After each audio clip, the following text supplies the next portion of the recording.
Maybe send him to prison for 3 years if he has to. Well, it is treason to have now Blair about to be EU head for his treason, and they've got millions of surveillance cameras and secret police everywhere, and they're going to have climate cops with climate rationing. I mean, this is just a way for the government control freaks to literally enslave everybody.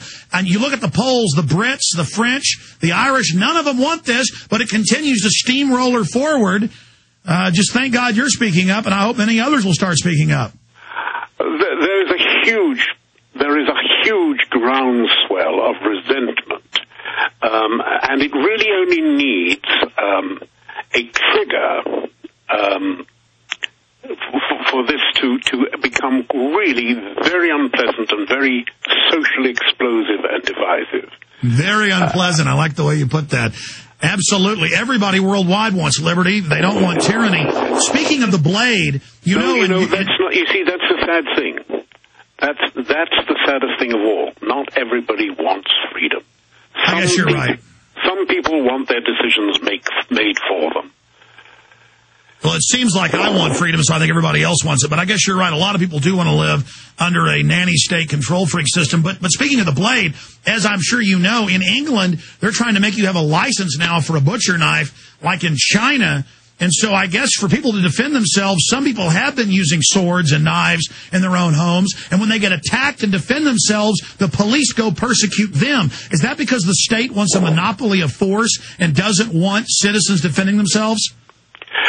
It must be something like that. I mean, the police are very conscious of people taking the law into their own hands, and we understand that we can't do that. We don't want lynch mobs and things like that. But defending yourself...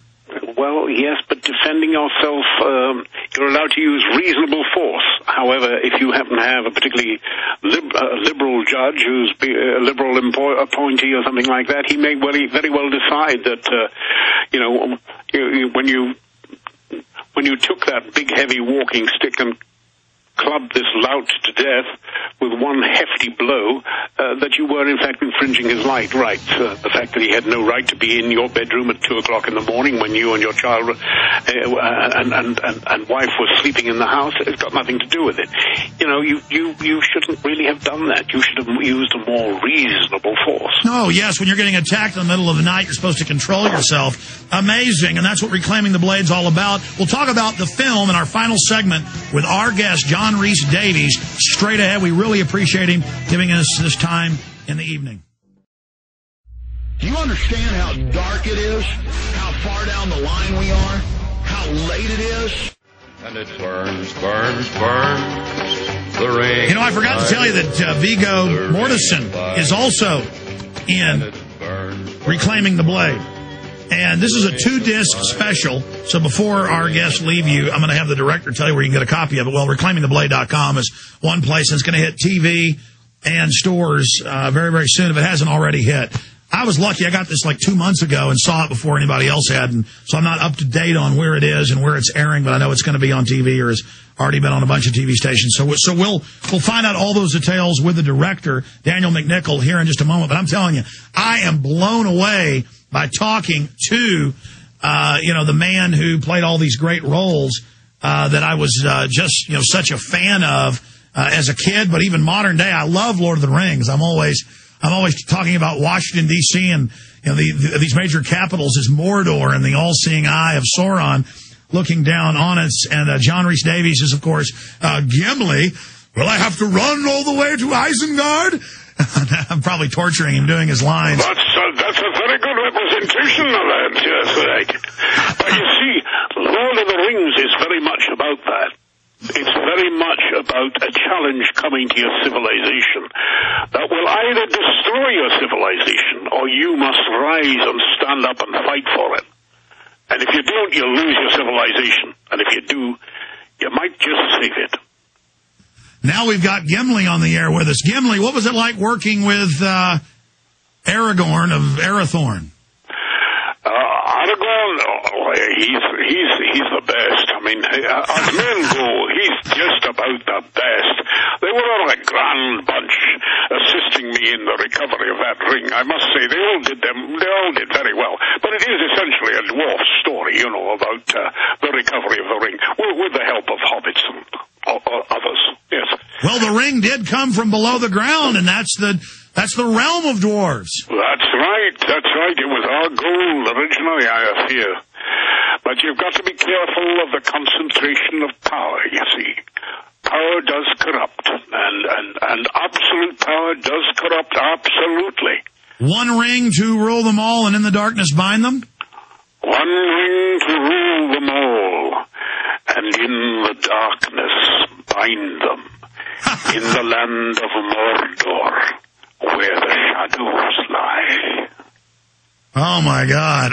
You know what? I really want to get you back on sometime, because this has been an amazing interview. You're even got more energy in person, and it's just a lot of fun, because I'm a big fan of those movies as well. And then to find out you're a lover of liberty and a patriot. Before we go to the director, and you've been gracious to stay with us while the director's on with us, we were kind of ranting during the breaks talking, and you were bringing up some of the other tyrannies that Europe and England are coming under that were outraging you and that have the rest of the citizenry outraged. What are some of the other beefs that you have with what's happening right now in Europe and England?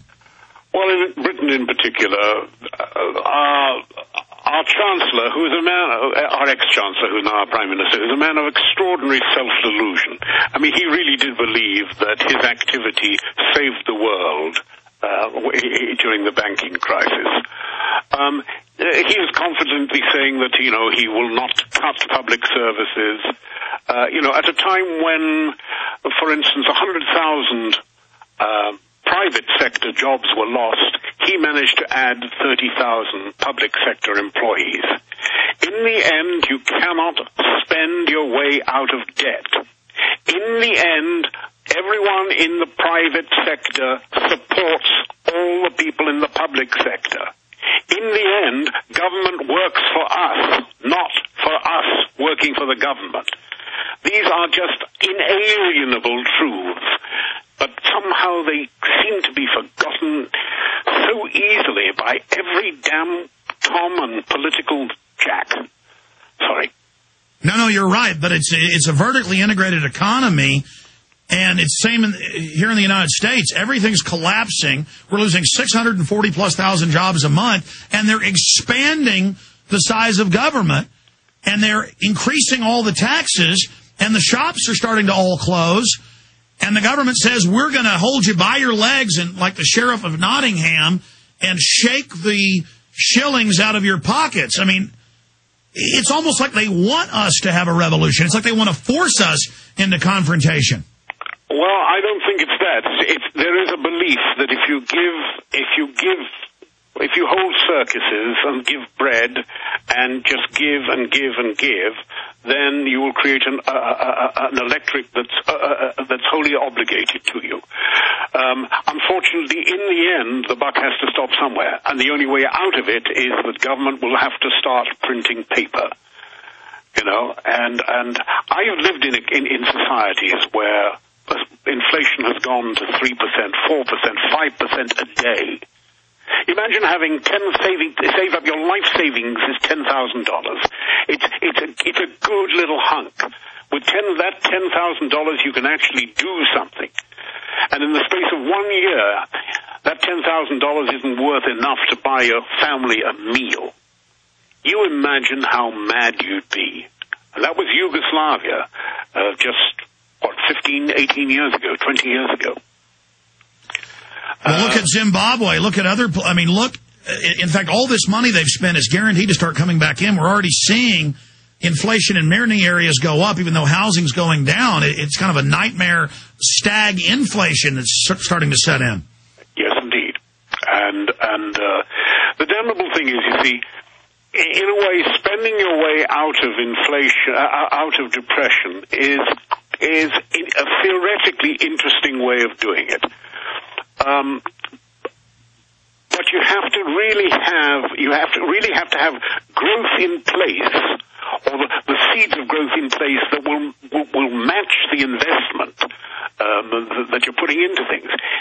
Instead, it all goes for bonuses to offshore banks, and the carbon tax is a wet blanket on that economy. The carbon tax is just a load of twaddle. It's just an extra way of taxing people, that's all. And I'm sorry for interrupting you when you were getting into No. Matching actual development, I guess like monorail trains, better roads. Instead, more and more just goes for debt, servicing the debt like we are Zimbabwe as everything collapses. I don't know about England. I was just over there a few years ago, but we have bridges collapsing every week. The roads are rotting. I mean, you go to stores now and the carpet's peeling up. Well, we're now paying, I think, more to service our debt than we spend on defense, and I've got an idea it must be rapidly approaching what we spend on education.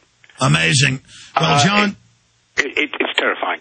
John Rhys-Davies is our guest. He doesn't need any introduction. You know, Sala from, of course, the Raiders of the Lost Ark and other Indiana Jones films with Harrison Ford, of course, a huge star in the Lord of the Rings trilogy.